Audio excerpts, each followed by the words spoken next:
Hi friends, இன்றைக்கி வந்து மாங்காய் மரத்துலேருந்து மாங்காய் தான் எங்கள் வீட்டுக்காரங்க பறித்து எடுத்துகிட்டு வந்து வச்சுருந்தாங்க. அதை வச்சு இன்றைக்கி வந்து மாங்காய் பச்சடி தான் செய்ய போகிறேன். மாங்காவை நல்லா கழுவிட்டு இது மாதிரி பெரிய பெரிய பீஸாக கட் பண்ணி எடுத்துக்கலாம்.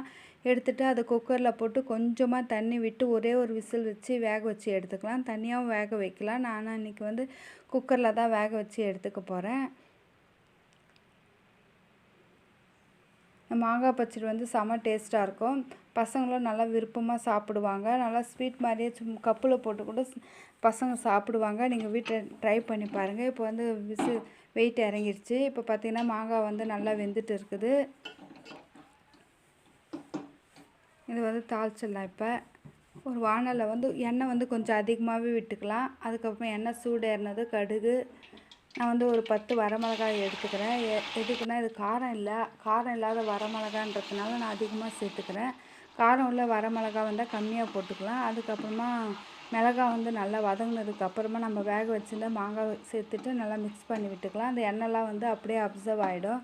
நல்லா மிக்ஸ் பண்ணி விட்டுட்டு கொஞ்சமாக உப்பு சேர்த்துக்கலாம். மஞ்சள் பொடி வந்து மாங்காய் வேக வைக்கும் போதே சேர்த்துருக்கணும். நான் மறந்ததுனால இப்போ சேர்த்துக்கிறேன். அதுக்கப்புறமா ஒரு கப் அளவுக்கு வந்து சுகர் சேர்த்துக்கிறேன். இது வந்து வெல்லம் கூட போடலாம். ஆனால் நான் சுகர் போட்டு தான் நான் செய்கிறேன். செம்ம டேஸ்ட்டாக இருக்கும். நீங்கள் வீட்டில் ட்ரை பண்ணி பாருங்கள்.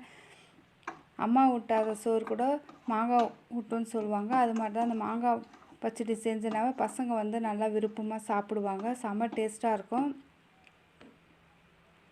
இப்போ மாங்காய் பச்சடி ரெடி ஆயிடுச்சு. இது மாதிரி செஞ்சு பார்த்து எனக்கு கமெண்டில் சொல்லுங்கள் எப்படி இருந்துச்சுன்னுட்டு.